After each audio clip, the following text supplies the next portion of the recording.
YouTube, man, how you guys doing today? It is me again, your favorite Texas trucker. We have done 4 parts now to the series that I'm doing on buying your own truck, and so this is the 5th part of that series, where we are talking about the things. Turn this light off. We're talking about the things that you need to look for, and some of the pitfalls that you come into when buying your own truck. Okay, and we've covered a lot of things. Before I get started, one more time, we're going to put a plug in there for YTTA.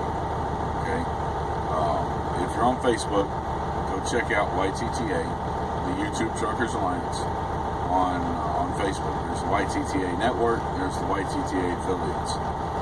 YTTA Network is a page where select people that are YouTubers, select YouTubers have been chosen, and whatever means they chose, I wasn't part of the group when they did it, but whatever they've chose, these are select people that are able to post on there, and they do YouTube videos. And if I'm not mistaken, I could be wrong, they do them all on schedule, so they've got scheduled videos that they put out every day.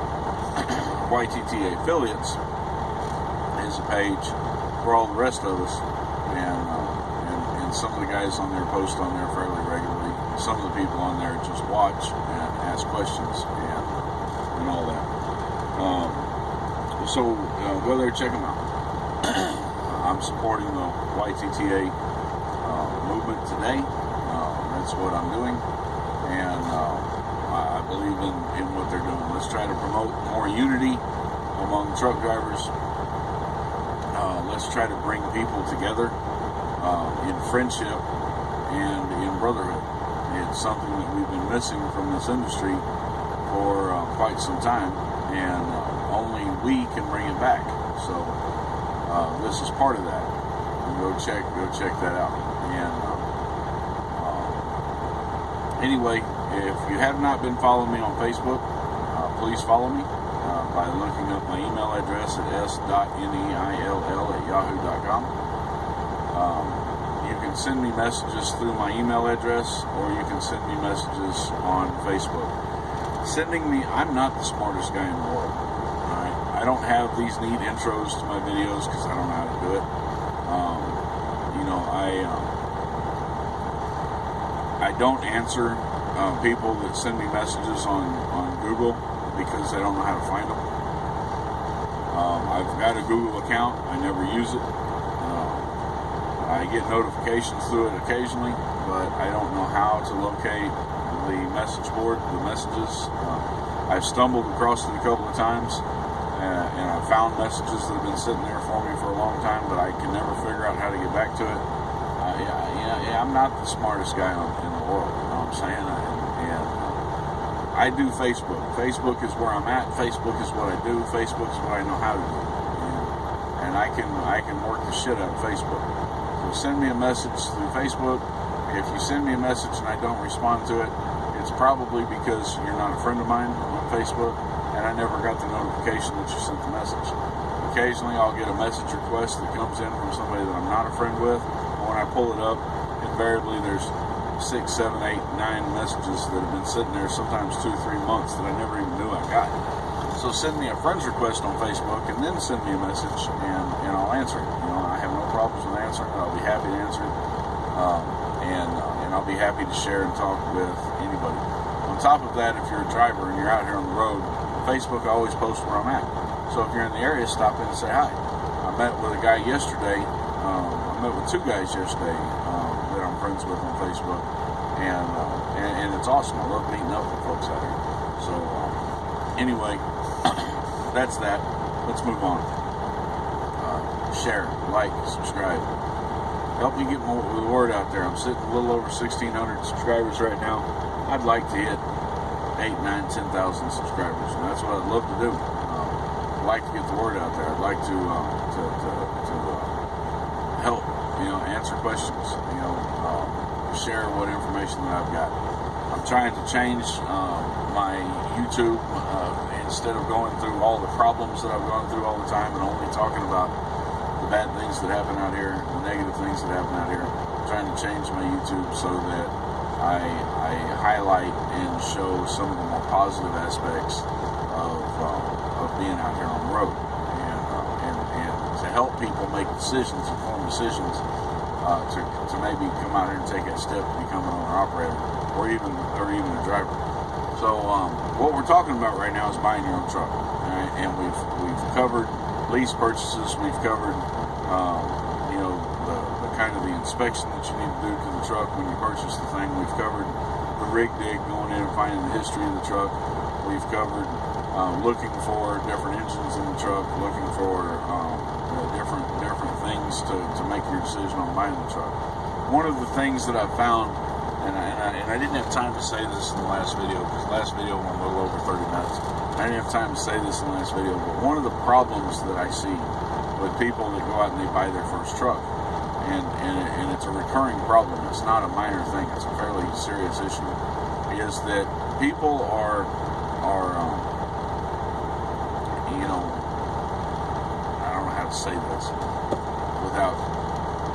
I don't know how to say this but let me try, okay?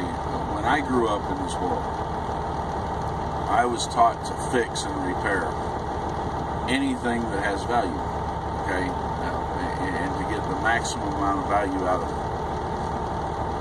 The kids today are taught to discard anything that has a flaw and to buy something brand new, okay?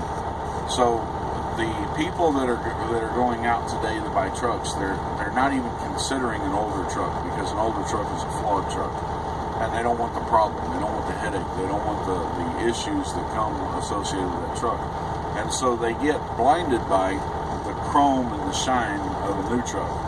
All right, they go out there and they go to a car lot, I keep calling it a car lot. They go to a truck lot to buy a truck, and all they want to look at is the shiny, pretty truck, the long-nosed Pete, the W900, the one that's got the most chrome and the most shine and the best look. The old beat-up jalopy sitting off there on the side doesn't even gain a look from them, because it's a problem, and they don't want to buy a problem. They want to buy they want to be ready to go. They want something that's not going to break down. And I'm going to tell you a little bit of a secret, okay? And that's this. When a car lot or a truck lot, goddamn, I keep calling it a car lot. When a truck lot buys a truck, they don't know anything about the history of this truck. They don't know what this truck has been through. They don't know what kind of mechanical issues they have with the truck. Most of the time, these small mom and pop truck lots that I like to do business with don't even look at the truck. Some of these they buy sight unseen from auctions, or they buy them in lots, and so they get the trucks in, they clean them up, they put them on the line for sale, and they get them detailed out, and that's pretty much the extent of it. They don't know what this truck's been through. And so the shine, the outside exterior, when you judge a book by its cover, when you look at a truck and you say, well, I don't want that truck because it's a piece of shit, because the paint's faded, it's got a couple dents in it, it's got a whatever, it's an old truck, it looks like an old truck. I don't want that. I don't want people to see me in that old truck, I want people to see me in this nice shiny truck, I want something that I can take down and I can polish, and I can put wax on it, and I can add chrome to it, and I can get chicken lights on it, and I can take pictures of it, and I can put that up on Facebook, and everybody will be like, oh, that's such a nice truck, but that truck inside that engine of that truck, inside that transmission of that truck, inside that power line of that truck, inside the wheel seals, and inside the power divider, and inside the mechanical functions of that truck, it's got just as many problems. And the thing is that the car lot, they didn't look at the truck. All they did was polish it up. So you come in, you see a shiny bauble, and you decide, I gotta have that. I have to have that because it's shiny. It looks nice. It's pretty. Pretty doesn't earn you money. Pretty doesn't accomplish anything. And so these guys, what they do is they buy pretty. Well, pretty costs money, okay?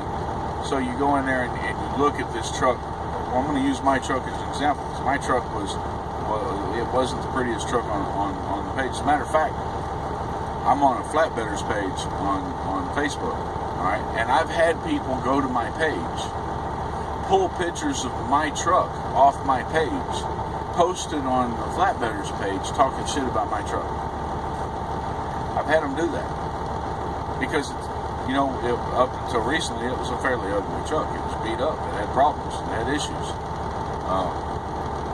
When I went and I bought the truck, there were trucks all around it that were shiny and chromed, and man, they were beautiful. They were beautiful trucks. I could probably, shine it up real good, take a picture of it, send it into that whatever company does that cat scale stuff, and get it on the cover of cat scale. It was a pretty nice truck,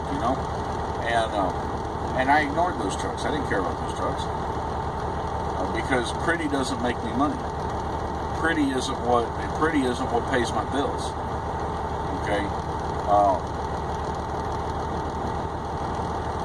I've known a guy or guys that have gone, and I'll refer to, I know guys, because I learn from other people's experiences. So I've known some guys that have gone out and they've bought the prettiest truck on the lot. A used truck, prettiest truck on the lot. 2012, nice W900, polished up, waxed up, rain edged up, chromed up, chicken lighted up, and have put as much money in maintenance into their truck as I put in mine. The problem is the purchase price on their truck was $40,000. The purchase price on my truck was $17,500. But when it comes down to maintenance on the truck, they've done as much or more than I've done. When you get down into the inner workings of the truck, the mechanical issues of the truck, when you go out and you buy a used truck, it doesn't matter whether you're buying a pretty used truck or an ugly old truck, an ugly old beat up truck. You're buying somebody else's problem. There's a reason somebody sold that truck.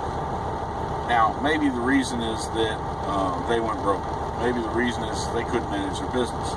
That's a possibility. Maybe there's nothing wrong with the truck at all. There's plenty of those out there. Maybe you get lucky and you get one of those trucks.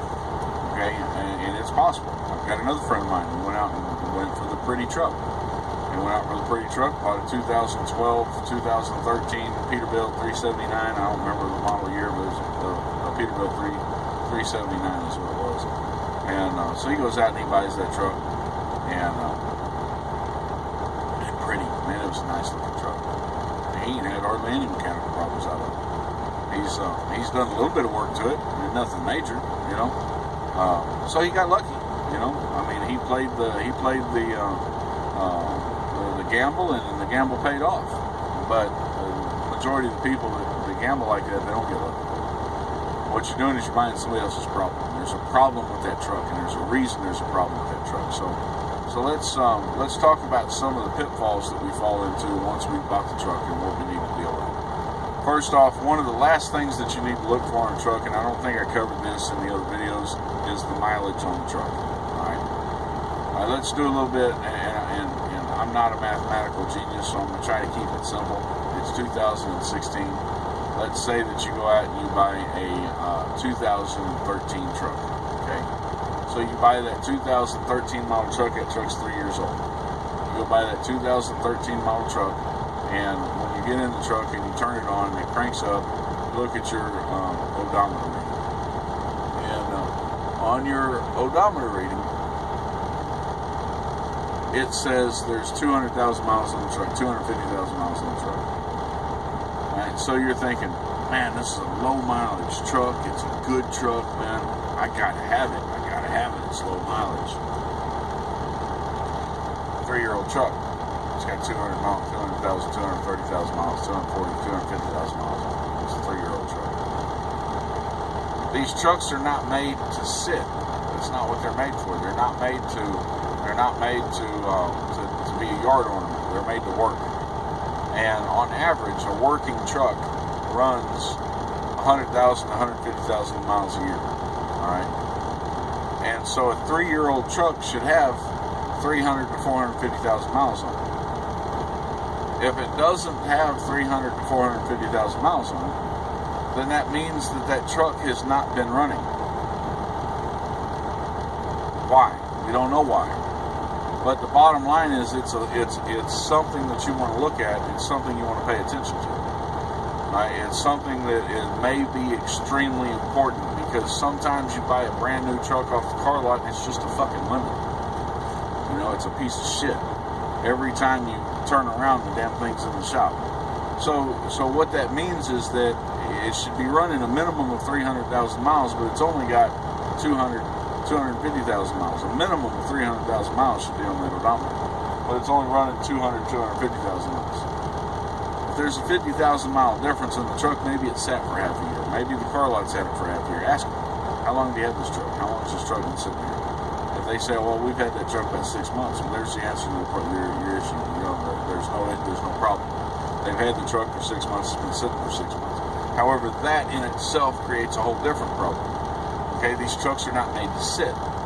The longer they sit, the more damage occurs to the rings and the seals in the truck. Alright, those rings and those seals, they dry up, they begin to crack. So when the truck starts running and you start putting the truck under a load and it starts pushing all that pressure, then you end up springing leaks that weren't there when they bought the truck, because the seals are bad, the rings are bad, and you end up with problems on the truck. It's one of the problems that I had with my truck. My truck sat for a year before I bought this truck, and I asked them that. I asked them the question, and it sat for a year. They had it for, I think, 9 months before I bought the truck.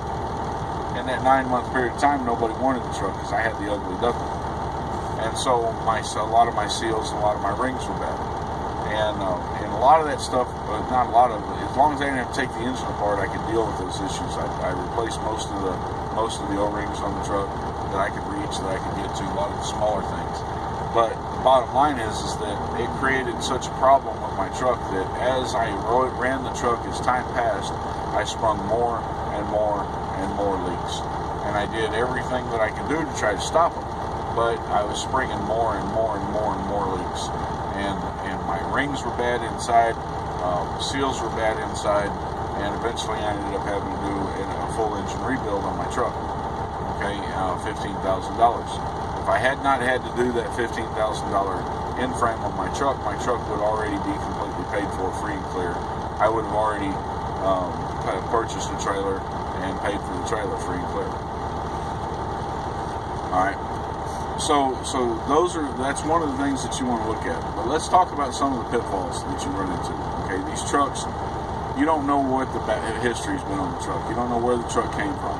So what you want to try to do, if you can, is you want to try to find out where the truck came from. Who owned the truck before you had it? Was it a company? Was it an individual person? If it's an individual person, chances are good there's nothing you can do about it. My truck was owned by Bell Rock, Bell's Rock in the Weatherford area. That's who owned my truck. And so when I bought the truck, you could still see the outline of the logo on the side of the door, along with the name of the company. So I looked up the name of the company and I called them.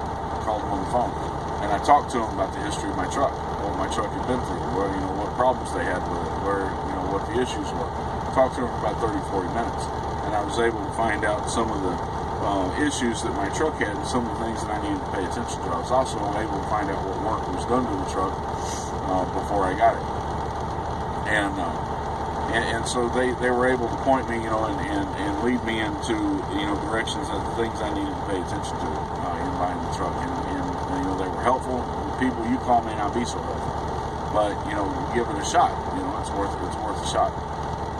The bottom line is that one of the truths about a used truck is that if let's say you buy a used truck that they've babied, and it's never been run real hard, and it's never been put under a load, the truck, the engine, the mechanical parts of the truck get used to running in a particular manner. Okay, but let's say that you run that truck and you run it hard. It's a working truck and it's got to make you money. So you put it out on the road and you push it. You push it, you push it, you push it. You're going to create problems. Okay, they're unavoidable problems. They're problems that are just going to come up. All right. On the other hand, let's say that the truck was pushed really, really hard, by the previous owner. Again, the mechanical components of the truck, they learn to operate that way. And I say learn, you know what I mean. The truck becomes adapted to being run really hard. But let's say you get the truck and you're trying to baby the truck. Same thing happens. The truck doesn't like the way it's being run, and so things start going wrong with it. If a truck's been sitting for a long period of time, we've already talked about that. You put it under a load, you start running it, you're gonna develop problems. There's gonna be problems with the truck. No matter whether the truck you bought is pretty and full of chrome and full of chicken lights and waxed and rain-exed, or whether it's a beat up, faded, dented up truck that most people wouldn't even take a second glance at. The bottom line is, when you drive it off the lot and you put a load on it, problems are going to occur with that truck, and they're just going to be there. So first thing is, don't go out and buy the truck unless you have some means of fixing the truck. Okay, that means you need to have some money set aside. Now, when I told you before in one of the first videos, when I came in and I bought this truck, I had $13,000. I walked in there with $5,000 in cash, and I told them I had $5,000 I wanted to put down on this truck. I put $5,000 down on the truck. That left me $8,000 in cash. Okay. In my first run, I had recaps on the truck, and I did not say anything about the recaps. I did not try to get them to change the recaps. I didn't try to get them to change tires. That's why I told y'all in the last video, if it has recaps, make sure they change them. I got the truck home. I did an inspection on the truck. I took it down, and I had them do a DOT inspection on it. It passed. Everything passed. Everything was good on the truck. I get all my stuff done with Triple C. I get the logos put on the truck. I get all the decal work done. I get my plates. I sign my trailer. I was hauling a box at the time. I get the box and I take off. I head to Dallas, pick up a load, and then take that down to Houston. First run, pick up in Dallas. I'm on my way to Houston. I get halfway to Houston, I blow a recap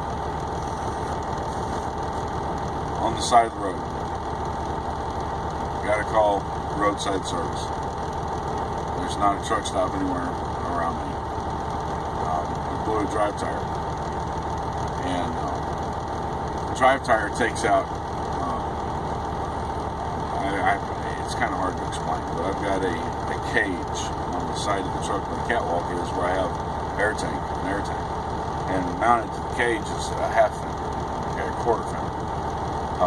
The blowout took out most of that quarter fender. So in my first day, I've lost a quarter fender and a tire.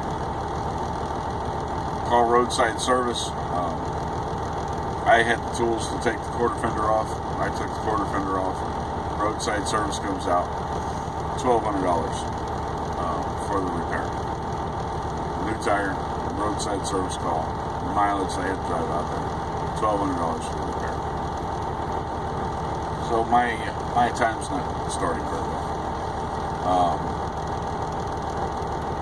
I get down to Houston, I deliver my load, and I pick up a load. I want to say in Pasadena. I pick up a load going to Oklahoma, or no, not Oklahoma, going to I don't remember where it was going. I had to go through Little Rock though, so and Little Rock wasn't where I stopped at. I had to go through it. I don't remember where I was going. Somewhere up in Arkansas, Missouri. I don't know, something like that. Anyway, so I'm leaving.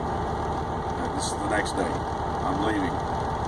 I get to North Texas, almost out of Texas. I blow a recap, and so again, I'm not anywhere near a truck stop. I call roadside service. We come out, and I don't know why the price was so different, but they were like $900. So I'm $2,100 down my second day out at $8,000. I'm thinking to myself, I can't do this. I can't go through all these recaps. I got fucking 6 more recaps to go. And I've done blowing one a day. I can't do this. Tire pressure was fine, and the recaps, they're just old. They're old. They were old, and they were coming apart. And they didn't look like they were coming apart. There was no separation. They were coming apart. And so I call CCC and I tell CCC what the issue is, and they tell me to go ahead and just replace all the drive tires. Next morning I wake up, my steer tire's flat. I'm in North Little Rock. So I air my steer tire back up. I've got an air hose on the truck. I air my steer tire back up. I drive down to the Southern Tire Mart, which is right next door to North Little Rock, TA or Petra, whatever it is, and I get all new tires, $3,000.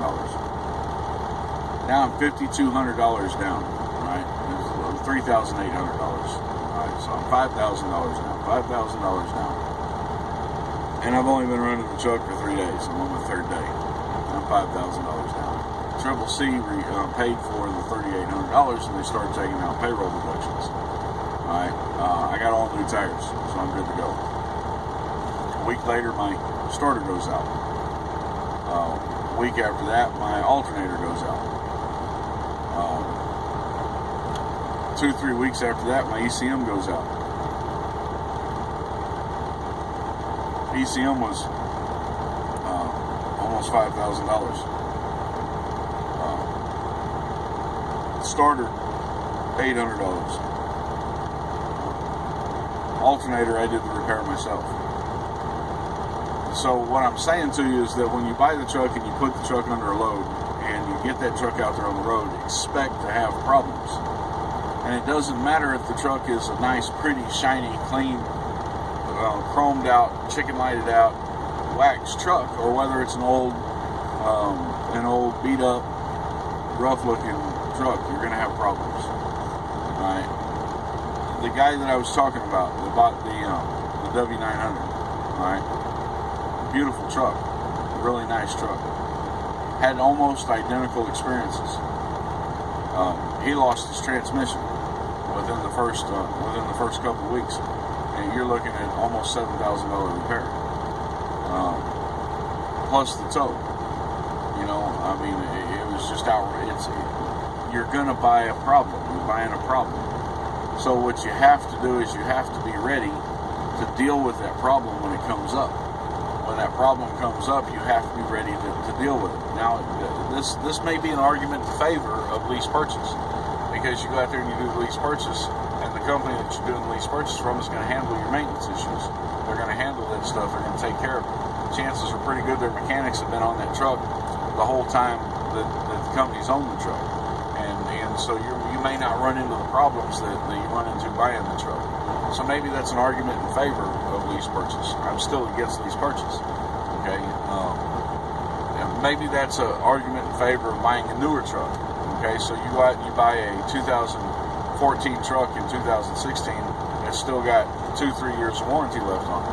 So if something goes wrong with that truck, you take it into Kenworth, you take it into International, you take it into Peterbilt, and you get warranty work done on it, you're down time, but you're not down anything else. Maybe it is. Maybe it is an argument for that. I'm still glad that I bought an older truck. You see, because the newer truck has got a higher payment. This W900 this guy bought has a higher payment. All right, my truck was $300 a week. $300 a week, so I get paid $300 that week. I take that $300, I put it towards the truck. I take another $300 and I put it in savings for maintenance for that week. In the first year of buying your truck, and we're almost out of time, so in the first year of buying your truck, expect your maintenance costs to be heavy. Everything is going to go wrong. You're going to end up with loose wiring in your wiring, even though you look for it. You're going to end up with loose wiring that you're going to have to fix. You're going to have ground issues that you're going to have to deal with. You're going to have lights that are going to go out on you on the truck. You know, these are all things that you can deal with yourself. You're going to have mechanical problems. You're going to have starter problems. You're going to have, alternator problems. You're going to have air compressor problems. I've replaced my air compressor 2 times. 2 times I've replaced my air compressor in the last year and a half. All right, so you're going to have air compressor problems. You're going to have to understand that truck may not have been maintained or taken care of the way you think it ought to be maintained and taken care of. And as your truck changes to the way that you operate your truck, the fact that you're operating your truck in a different manner than the truck's been used to being operated on is going to create its own issues. And as your truck gets used to how you're operating your truck, it's going to create problems. As you fix those problems, then as time passes, you have less and less and less issues with your truck. We're going to continue this conversation here in just a couple minutes, I'm going to do another video where we're going to continue this, and we're going to start talking about picking a company to drive for. Okay, so we will catch you guys later. And man, again, thanks for watching. Share the videos.